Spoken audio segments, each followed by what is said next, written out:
Welcome to the final part of Fox Kids Special. See? It didn't take that long. I'm AJ, and this video will be chronicling the final years of not only Trakeena's ventures of conquering the Sad AM business, but the final years of Saturday morning cartoons as a whole. Now, I will be bringing up some personal stuff in this video, so be warned when we get to that part. With that out of the way, let's continue where we left off in the last video. From February all the way to December of 2009 was when AJ discovered that Mach-Up was his Astro Soul father. Of course, seeing a video of alien encounter would make anyone assume this guy was bad news. It only took him 2 months to finally encounter him at Disney World of all places. Keep in mind, Trakeena was still working under the mouse exclusively for ABC Kids. Hearing her son was planning on killing his father, she desperately tried to do something, but Mickey ordered her not to intervene due to business reasons. At this point, she had nothing left to lose, and she fought Mickey, but he overpowered her easily. She finally quit her job while also getting fired. As for Mach-Up, he was fatally wounded, but was still alive. Trakeena had lost everything: friends, family, and saw her husband as a failure. She lived on the other side of Alia, isolated to the others, and began plans on killing her son.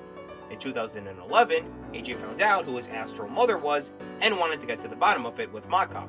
So, another trip to Disney where he fought him yet again to get answers out of him. This caused enough attention for Trakeena to return to Earth and fight her son.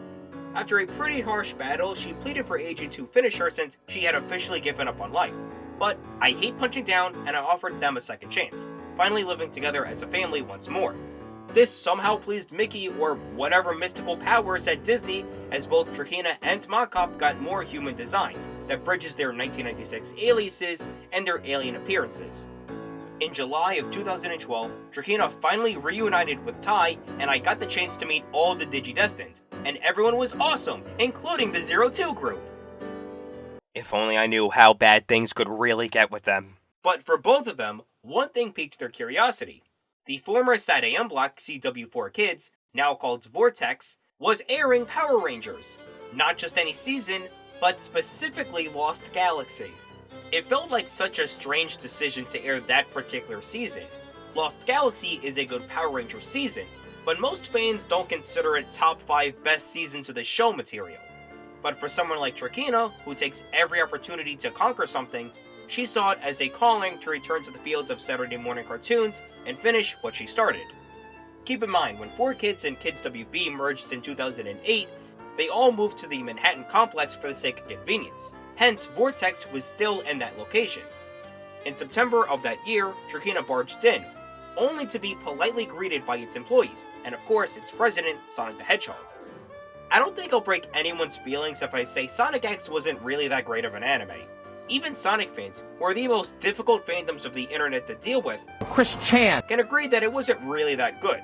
Still to this day, it's a mystery why they kept this show in the air for over 10 years. And it confused a lot of fans, since the 4Kids cast wouldn't dub a Sonic game until Shadow the Hedgehog in 2005, when the anime began in 2003, and Sonic Heroes came out in 2004. And when the show finally stopped syndication in 2014, Sega was already using a new voice cast starting in 2010, and there was another Sonic show airing at the same time using the new cast. I'm guessing it wasn't old reliable. Sonic stayed as the president since no other show on Vortex was impactful as his. But because Trakeena technically never resigned from her presidency, she was eligible to regain that title from him. And shortly after, and also, I mean a pretty unfair fight against Sonic, she was able to reclaim her position and jumpstart her conquest yet again. By 2012, Vortex was the final Sad AM block to air on televisions. Kids WB was long gone, and ABC Kids ended in 2011.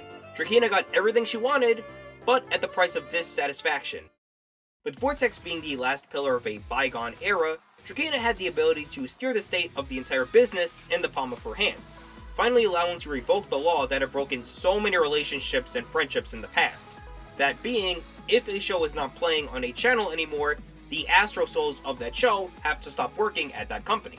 This was further reinforced with what was going on in Disney at the start of 2013.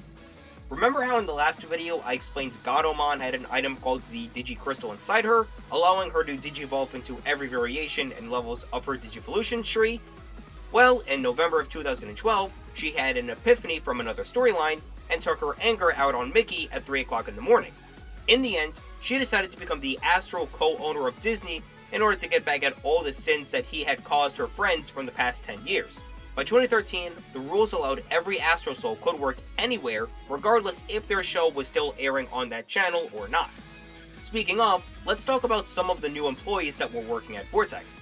Obviously, Trakeena hired both Ty and Peter, but aside from Sonic, Vortex had a lot of DC superheroes, including the Rescue Heroes and the WWE.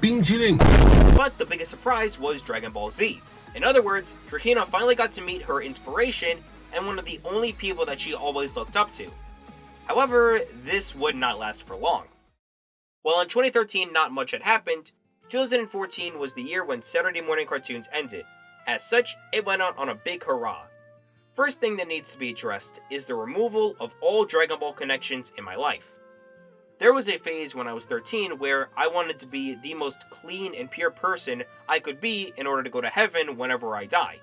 If I saw a video that said something would lead me to the path towards hell, I would get it out of my system, and Dragon Ball Z was one of them.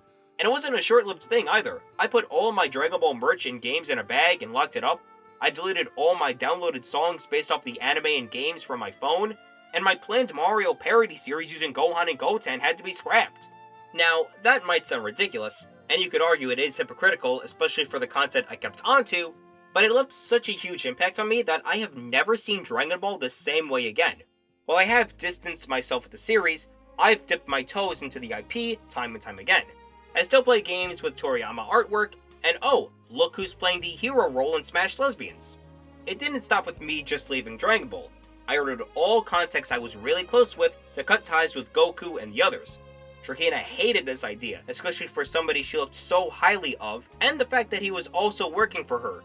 Now, while I was leaving Dragon Ball, I found One Piece as a replacement, which leads into the next arc of this storyline. One day in March, the Vortex crew plans on getting back at the ex-members of 4 Kids, starting with the Straw Hats. Nami got caught in the crosshair and was fatally wounded. I helped out with the recovery, and she was equipped with temporary robotics, now calling herself Robo-Nam. And maybe I should change it to Robo-Nami to avoid getting cancelled. Anyway, she retaliated back at her opponents, but thankfully I broke the tension, and both sides were at peace. Shortly after, I noticed I could use Nami and Frankie to my advantage for a Mario parody series, while she still had her robotics before she was fully healed. And well, you know the rest. Another arc that got concluded was the reveal of the Warner and Viacom alignments having a close relationship. Trakeena discovered that her former employee from her Fox Kids days, Woody Woodpecker, had shady ties with Warner Brothers and Bugs Bunny. Turns out, back in the 30s, Woody was jealous of Mickey taking all the credit for 2D animation and decided to steal his success. This resulted in Woody creating the Looney Tunes and sending them off to the Warner alignment to make the playing fields more even to Disney. Hence why a lot of content from the Viacom alignment always leeches off from the more successful Warner alignment and vice versa. With this startling revelation, no one knew if Woody should keep Warner Power all to himself or split it with his creations. It was then decided for Woody to keep 50% of the share for Warner Media, and all was well. Later on in the summer, Ken experienced his dark spore reawakening, and under the influence of Adamon/Karu, reverted to his Digimon Emperor mentality, now called Ionamon, who is basically Millenniumon but with boobs. Petamon's Seraphimon form and Wizardmon battled her in the Dark Ocean, since she also brainwashed the 7 Demon Lords to serve under her, and Gatomon's Leilamon form was among those 7. Ionamon even digivolved into Zed Ionamon, much like her Millennium counterpart, and oh wait, Eons, Millennia, ha, I get it Karu, very funny. Point is, the duo were able to take her out, break the controls, and finally get rid of the Dark Ocean, cause Lord knows what the initial point of this place was back in 02. However, remember how I said this was the final year of SatAM? I meant it. And the reason behind this action was something not even Disney nor Mickey could stop. The United States Department of Education. Oh, won't somebody please think of the children? Saturday morning cartoons have always been a target of the government, airing programs on Saturday mornings that have nothing to do with educating children, despite children already going to school for 5 of the 7 days of the week, but whatever. And with Vortex being the only block remaining, the United States government concluded that Vortex would close their doors on September 27th. So get ready, because this is the end of Saturday morning cartoons. Trakeena and the others spent the day at the office closing everything up. After 15 years of service, it was time to move on. Now, where was I in this situation? Well, it was because I was stuck in my first forensics meet. And let me tell you all, do not get into forensics unless you 100% know what you're getting yourself into.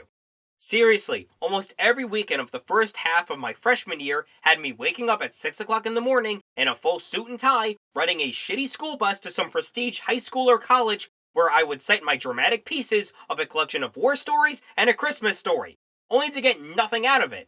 These meets took a full day, and I still had homework to do. There were even meets that had my team stay at a hotel for the whole weekend for one forensics meet, which thankfully I never attended those. Although for my first meet, I did reach finals and I got 8th place, with a coffee mug as a souvenir. So I got something out of it. But in a way, that's always been my contribution towards Fox Kids Special. I was always the outsider looking into what other people had to do with their jobs. The last few seconds of Vortex was highly underwhelming. You'd think the end credits would state that this is the end of Saturday morning cartoons, a program chain that has entertained millions of kids for over half a century, but nope. They just ended with the block's logo backed up with generic and dull action music. And that was it. Everybody had to leave the building and lock its doors one last time. But then a bunch of explosions occurred outside the building and the main members of the group began their final fight as employees. Turns out it was most of the Z-Fighters causing the havoc. While Trakeena began to investigate what was the cause of the violence, Goku casually mentioned several missiles he authorized would strike the world and send Earth to hell. What? She ordered Goku to cease fire, but he wouldn't comply since he thought this would be a great opportunity to fight stronger foes. But with her knowledge on Dragon Ball, Trakeena bribed him to disable the missiles in exchange to have a death match in the building. Considering her opponent was an absolute Giga Chad, her chance of winning was extremely small, but she pushed through and used every object in front of her, eventually putting Goku in a chokehold with a thermal detonator in her hand. This was a no-win situation. The blast would instantly kill both of them.